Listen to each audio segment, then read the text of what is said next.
à tous et bienvenue dans ce 16e épisode de la série Grand Tour. Aujourd'hui, la Soudal Quick-Step.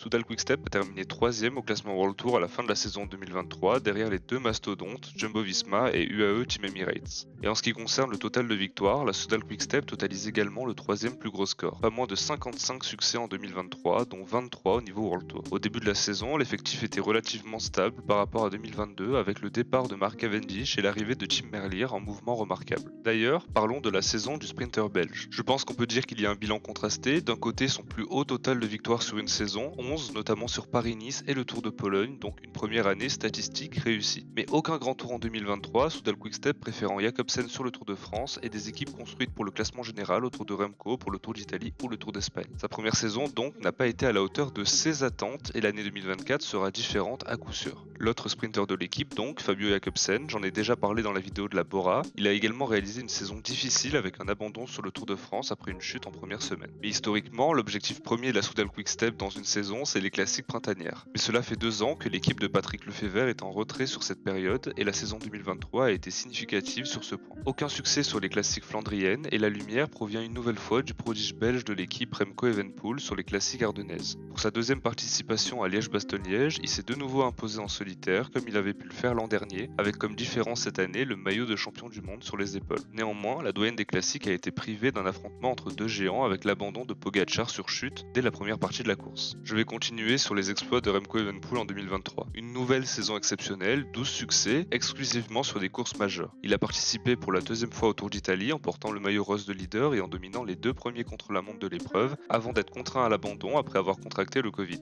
Quelques semaines plus tard, il a complété sa collection de maillots distinctifs en remportant son championnat national, troquant au lendemain des championnats du monde de Glasgow son maillot irisé pour les 3 couleurs belges. Il n'est pas parti les mains vides de Glasgow pour autant, remportant les championnats du monde contre-la-montre, devenant le plus jeune champion du monde route et contre-la-montre de l'histoire. En fin de saison, ses espoirs de conserver sa couronne sur le Tour d'Espagne se sont rapidement envolés, mais son tempérament de champion lui a permis de rester concentré sur la course, remportant pas moins de 3 victoires d'étape et le maillot de meilleur grimpeur. Après 2022, il est définitivement devenu la figure de l'équipe Soudal Quick-Step. Avant de passer à la section suivante, je voulais parler de 2 coureurs. Julien Alaphilippe tout d'abord. Il devait s'agir de la saison de la rédemption pour le coureur français après une saison 2022 extrêmement difficile avec sa terrible chute sur Liège-Bastogne-Liège. Le point positif de 2023, c'est qu'il a pu réaliser une saison entière sans connaître de blessures ou de chute. Mais il n'a pas réussi à retrouver son niveau et a souvent été en retrait sur ses objectifs de la saison. Les classiques, le Tour de France pour son retour, il n'avait pas été retenu en 2022, et les championnats du monde avec un parcours qui lui correspondait mais il n'a pourtant pas fini la course. Il a malgré tout levé les bras à 2 reprises cette saison, sur la Fun Ardèche au sprint devant Gaudu et une étape de Paris-Nice. Enfin, la saison 2023 d'Ilan Van Wilder est intéressante à aborder. Ange gardien ou dernier équipier en montagne de Remco Evenepoel lors de son succès sur la Vuelta en 2022, sa saison 2023 devait se dérouler dans la même lignée. Mais l'abandon de Remco sur le Tour d'Italie va changer son statut dans une équipe décimée. Ils étaient seulement 2 coureurs de la Soudal Quick-Step à l'arrivée du Tour d'Italie. Sa deuxième partie de saison va être consacrée à autre chose, devenir l'un des leaders de l'équipe sur certaines courses par étape. En résulte une 4e place au classement général du Tour de Pologne, puis un choix fort de ne pas participer à la Vuelta en qualité d'équipier pour se concentrer sur son rôle de leader, sur le Tour d'Allemagne notamment qu'il va remporter. Il s'est encore imposé sur les Trevale Varesine en fin de saison, de bon augure pour 2024. L'intersaison 2023-2024 marque un tournant dans la construction de l'équipe de Patrick Lefevere. On peut noter 12 départs, certainement le plus gros remaniement depuis la fin de la saison 2017. Toute une partie de la colonne vertébrale du Wolfpack s'en est allée. Fabio Jacobsen notamment, qui était le sprinter star de l'équipe et qui part en compagnie de son train, Sénéchal, Morkov, Cavagna, Ballerini et Tim de Klerk. Il s'agissait de coureurs installés dans l'effectif de la Soudal Quick-Step depuis plusieurs saisons, présents sur les grands rendez-vous de l'année, sur les grands tours et les monuments. Et à une autre échelle, on peut noter le départ de 3 jeunes coureurs qui semblaient incarner le futur de l'effectif au vu de leurs résultats en 2023. Andrea Bajoli et Mauro Schmidt, respectivement vers la Lidl Trek et la Jayco Alula. J'ai parlé respectivement de l'un et de l'autre dans des vidéos dédiées à leurs nouvelles équipes pour 2024. Puis Ethan Vernon, le sprinter britannique de 23 ans, qui s'est véritablement révélé en 2023 avec un succès en tout début de saison sur une classique espagnole, puis une victoire d'étape sur le Tour de Romandie devant le jeune Thibaut Nice. Il n'a pourtant pas été conservé par Soudal Quick-Step pour 2024 et rejoindra l'équipe Israël Premier Tech pour 3 saisons. Alors, à quoi rime cette stratégie sur le marché des transferts? Il y a bien évidemment eu cette rumeur de fusion avec l'équipe Jumbo-Visma à l'intersaison. Cela pouvait expliquer une partie des changements, notamment le départ d'une grande partie du pôle sprint. Mais cette fusion n'a pas eu lieu et les changements sont à interpréter d'une manière différente. L'objectif est de prendre le tournant Remco Evenepoel, c'est-à-dire orienter l'équipe différemment afin d'avoir un pôle de course par étapes et de grand tour dominant avec des coureurs de premier plan autour de la pépite belge, et dans un second temps un vivier de jeunes coureurs prometteurs afin de lancer un nouveau cycle pour les années à venir. Du côté des arrivées donc, on retrouve deux noms, Gianni Moscon depuis Astana et Mikel Landa qui sort quant à lui de sa meilleure saison chez Bahrain Victorious. À 34 ans, il a été performant tout au long de la saison, finissant dans le top 5 du Tour d'Espagne, son meilleur résultat sur son tour national. En rejoignant Soudal Quick-Step, son rôle sera tout à fait différent. Dans une interview donnée à GCN au lendemain de l'annonce de son transfert, il revient sur le fait qu'il a beaucoup d'expérience sur les grands tours et qu'il a su par le passé aider certains de ses coéquipiers à performer sur les grands tours. Et c'est bien en qualité d'équipier de Remco Evenepoel qu'il rejoindra la formation belge pour 2024. Mais la majeure partie du recrutement concerne des jeunes coureurs, 6 précisément. 3 d'entre eux, 3 jeunes belges prometteurs, feront le saut depuis l'équipe développement de la Soudal Quick-Step en direction de l'équipe première.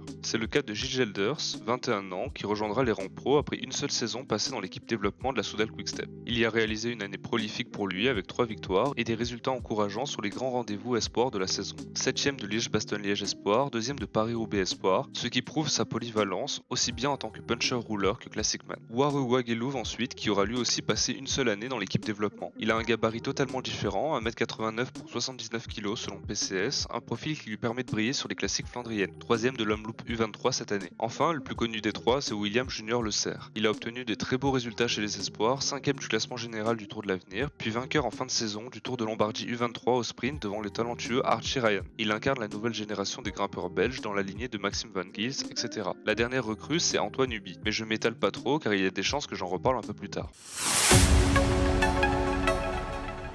La domination de l'équipe belge sur les classiques flandriennes est finie, mais ce n'est pas pour autant que les classiques sont totalement mises de côté, les objectifs sont juste déplacés depuis que Remco s'est affirmé comme la figure de l'équipe. Double vainqueur en titre de Liège-Bastogne-Liège, la doyenne des classiques, il y retournera en 2024 avec pour objectif de tripler la mise. 3 victoires de suite sur Liège-Bastogne-Liège, un exploit que Moreno Argentine est le dernier à avoir effectué entre 1985 et 1987. Le pole sprint à présent. Il s'agit sans aucun doute du secteur qui a le plus souffert du changement de la ligne directrice de Soudal Quick-Step à l'intersaison. Tim Merlier devient par conséquent le sprinter attitré de l'équipe, il sera alors aligné sur des objectifs plus importants qu'en 2023 avec la place laissée par Fabio Jakobsen. Mais son train sera considérablement affaibli, plus de poissons pilotes élite et une osmose à reconstruire afin de viser des succès d'étape sur les courses par étapes et le Tour d'Italie s'il y participe. On retrouve derrière lui plusieurs jeunes coureurs prometteurs et qui auront à coup sûr des responsabilités dès 2024. Mais le cœur de l'équipe Soudal Quick-Step dorénavant, c'est les classements généraux des courses par étapes et des grands tours. Même si les résultats de Remco Evenepoel sur les grands tours en 2023 ont été mitigés, il sera une nouvelle fois la carte maîtresse de la Soudal Quick-Step pour 2024. La saison à venir sera différente, il participera pour la première fois au Tour de France, la plus grande course du monde. Le recrutement de Mikel Landa intervient alors à ce moment-là. Il doit être capable d'épauler Remco en montagne afin que celui-ci puisse lutter pour un top 5 au classement général final. Derrière ce duo, plusieurs équipiers solides sont là pour former une armada capable de rivaliser, au moins lutter avec la Jumbo et UAE. Cataneo, Jan Hirt, Ilan Van Wilder et pourquoi pas Asgreen comme capitaine de route. Mais le cas Ilan Van Wilder est particulier. Poursuivra-t-il son ambition de devenir leader sur les courses par étapes et les grands tours, ou sera-t-il contraint à un rôle d'équipier de luxe de Remco sur le Tour de France? On verra cela. Le coureur que je vais suivre la saison prochaine, c'est Antoine Huby. Le grimpeur français de 22 ans, 23 le 19 janvier prochain, a réalisé une saison 2023 chez les Espoirs étincelante. Un seul succès pourtant, mais pas des moindres. Le classement général de la course de la paix, une course majeure du calendrier Espoir, notamment remportée par David Gaudu et Tadej Pogacar par le passé. Son deuxième gros objectif de la saison, c'était Liège-Bastogne-Liège Espoir, qu'il a une nouvelle fois réussi en terminant deuxième, faisant parler sa pointe de vitesse, seulement battu par Francesco Busato. Dans une interview donnée à Ouest France après l'annonce de son transfert, il revient sur les premiers contacts qu'il a eu avec la Soudal Quick-Step à la mi-avril 2023. Il parle du fait qu'il s'agissait d'une opportunité immanquable, cela lui permettait d'aller travailler à l'étranger, de perfectionner son anglais et de vivre une culture étrangère du vélo. Et cela a une importance, lui qui vient d'abord du monde du cyclocross. Il a été champion de France U23 de cyclocross en 2021, puis il a couru dans l'équipe de Steve Chenel en cyclocross avant de réaliser sa première saison complète sur route en 2023 seulement. Dans la suite de l'interview, le journaliste lui a demandé ses objectifs pour la saison à venir. Et même si cela reste encore assez flou pour lui, il aimerait évidemment participer aux Ardennaises, des parcours qui conviennent parfaitement à ses qualités. Il a également donné une interview à Jerick Vélo après son Tour de l'Avenir complètement raté. Il revient sur le fait qu'il n'était pas en forme et qu'il n'a pas pu peser sur la course comme il pouvait l'espérer. Mais surtout, il n'a pas abandonné l'épreuve et il allait jusqu'au bout pour gagner en expérience, ce qui sera important pour l'année 2024. Ce que je retiens de cet entretien, c'est sa vision du cyclisme alors qu'il est encore très jeune. Son année 2023 lui a permis de se révéler sur route, mais surtout de gagner en expérience dans les bons comme dans les mauvais moments. Cette dernière section sera légèrement améliorée pour les 3 dernières équipes que je traite dans la série Grand Tour. Je vais évidemment parler des objectifs pour la saison à venir, mais je vais également parler de la composition de l'équipe pour le Tour Down Under, la première course importante de la saison, dans quelques jours seulement. Et pour Soudal Quick-Step, la composition, la voici. Je trouve que cette première sélection illustre bien le changement d'air chez Soudal Quick-Step. Jusqu'en 2020, l'équipe de Patrick Lefevere alignait systématiquement un sprinter au départ de la première course par étape pour le Tour du calendrier. Puis 2 années de Covid ont marqué les annulations de l'épreuve, et en 2023, la Soudal Quick-Step était construite autour de Mauro Schmid pour jouer le classement général. En 2024, cette ambition est renouvelée avec pour leader Julien Alaphilippe. Le profil lui correspond bien avec la mythique ascension du Willinga Hill en juge de paix. Autour de lui, un mélange d'expérience et de jeunesse comme on risque de voir tout au long de la saison 2024. Mais évidemment, les objectifs de la Soudal Quick-Step sont à chercher bien au-delà du Tour Down Under. La saison 2024 devrait marquer une baisse du nombre de victoires totales avec l'affaiblissement volontaire du pole sprint. Mais cette tradition de remporter un nombre de succès important sur une saison peut être compensée par des victoires de prestige, une autre marque de fabrique de la Soudal Quick-Step. La saison de l'équipe belge sera évidemment tournée autour de Remco Evenepoel. Son objectif de la saison sera le Tour de France, qui devra évidemment être une réussite malgré qu'il s'agira de sa première participation à l'épreuve.